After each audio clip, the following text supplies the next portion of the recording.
지금 이 시각 여러분들이 주목하는 뉴스 만나보겠습니다. 지난 추석 연휴 마지막 날 부산의 한 빌라에서 40대 엄마와 10대 딸이 숨진 채 발견됐었죠. 당초 경찰은 극단적 선택의 가능성에 무게를 두고 수사를 진행했는데요. 이 모녀가 누군가에 의해 살해된 정황이 나오면서 경찰은 타살 가능성에 무게를 두고 수사에 나섰습니다. 숨진 엄마의 귀금속이 사라졌고 딸의 휴대전화가 빌라 건물 밖에 버려져 있다가 수색 중에 발견된 건데요. 또 모녀뿐 아니라 신고한 아들에게서도 약물 의심 성분이 나와 정확한 분석을 진행 중이라고 합니다. 경찰은 문이 강제 개방된 흔적이 없다는 점에서 모녀와 아는 사람이 범행했을 가능성이 있다며 주변 CCTV를 확보하고 있습니다. 고이훈 기자가 직접 그 현장에 다녀왔습니다. 함께 보시죠. 추석 연휴 마지막 날인 지난 12일 정오쯤 부산시 부산진구의 한 빌라에서 40대 여성 A씨와 고등학생 딸이 숨진 채 발견됐습니다. 다른 방에서 자다 깬 중학생 아들은 옆집에 도움을 요청했고 신고를 받은 경찰과 119 구급대원이 출동했습니다. A씨는 거실에 엎드린 채 숨져 있었고 옆에는 흉기가 놓여 있었습니다. A씨는 발견 당시 이불로 덮여 있었습니다. 엎드려가 팔 하나 이렇게 하나 이렇게 이불을 푹 덮여져 있어. 팔만 보여, 팔만. 누군가가 일부러 이불을 덮어놓지 않고선 불가능하다는 얘기입니다. 딸은 작은 방에서 타박상을 입은 채 숨진 상태로 발견됐는데 유족에 따르면 얼굴 부분이 옷가지로 덮여 있었습니다. 딸의 방에선 원인이 밝혀지지 않은 화재가 있었는데 스스로 꺼졌습니다. 이후 경찰 수사를 통해 A씨가 차고 있던 목걸이와 반지 등이 사라진 사실이 드러났습니다. 또 고등학생 딸의 휴대전화가 집 밖에서 발견됐습니다.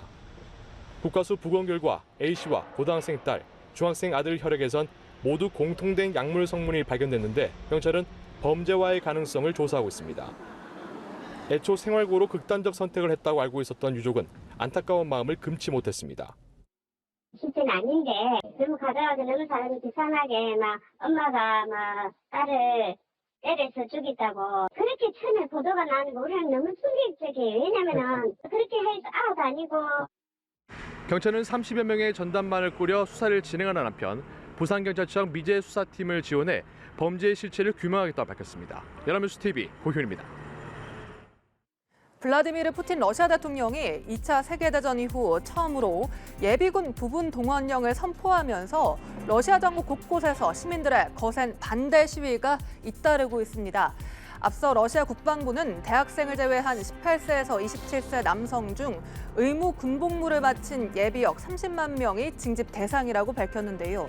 이에 러시아 청년들은 러시아를 떠나는 방법과 군 복무를 연기하는 방법을 적극적으로 찾기 시작한 것으로 알려지고 있습니다.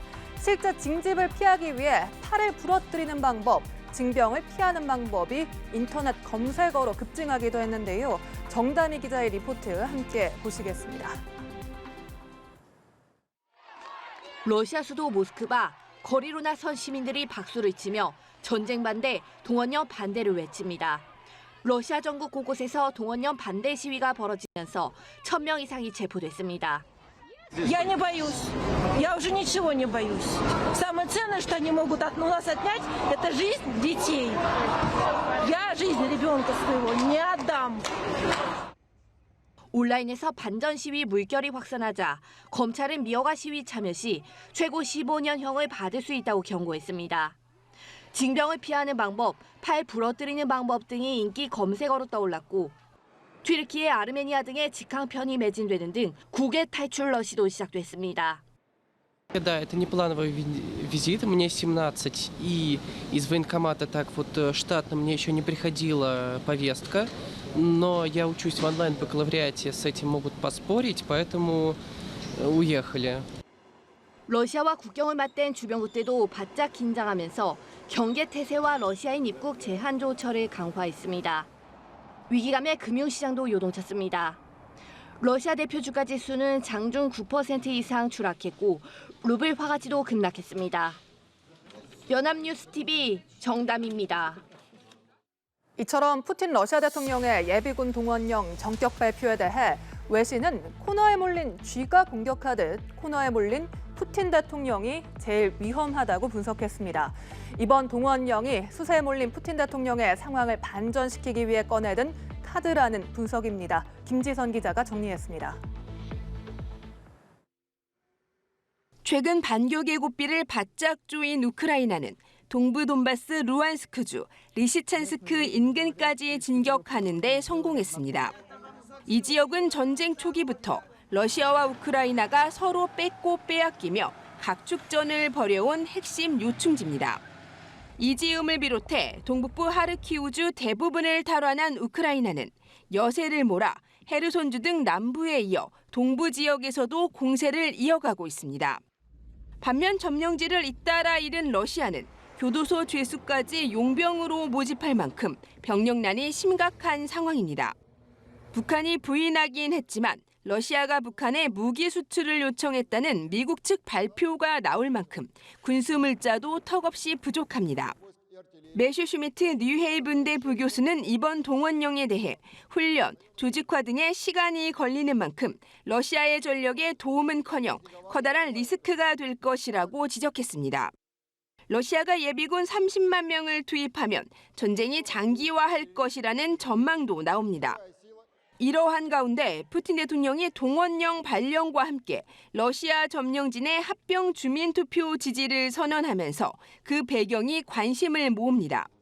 러시아 점령지 행정부들은 오는 23일부터 27일까지 동부 돈바스 도네츠크주와 루안스크주, 남부 헤르손주와 자포리자주 주민을 대상으로 러시아로의 편입에 대한 찬반을 묻게 됩니다.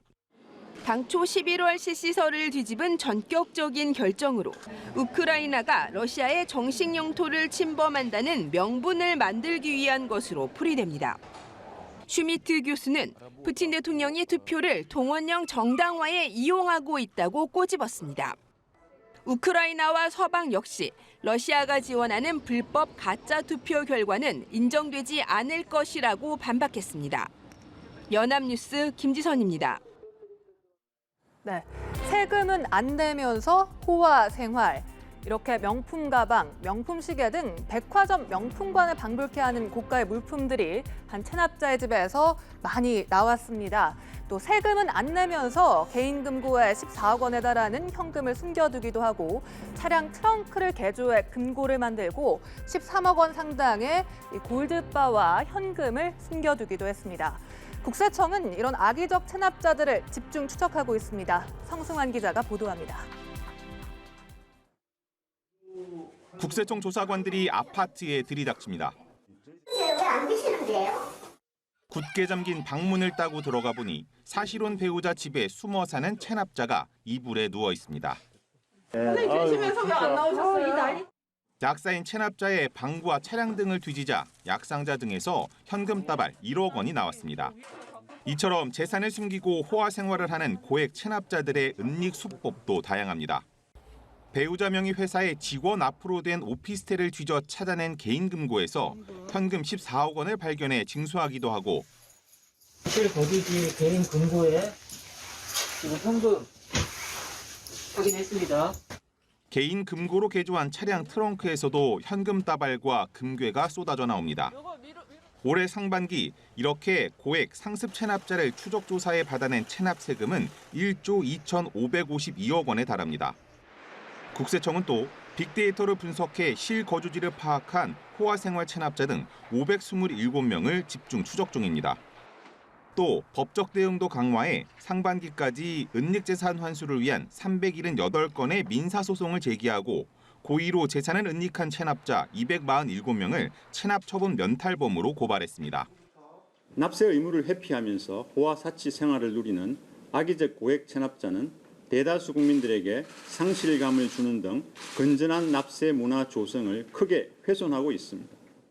국세청은 은닉재산을 신고해 체납세금 징수에 기여한 신고자에게 최대 30억 원의 포상금을 지급하고 있다며 적극적으로 신고해 줄 것을 당부했습니다. 연합뉴스TV 성수환입니다. 실외 마스크 착용 의무가 완전 해제될까요? 정부가 코로나19 재유행이 안정세에 접어들었다고 판단하면서 일부 남아있는 실외 마스크 착용 의무를 완전 해제하기로 가닥을 잡았습니다. 이르면 내일 이런 내용의 방역 완화책을 발표할 계획인데요.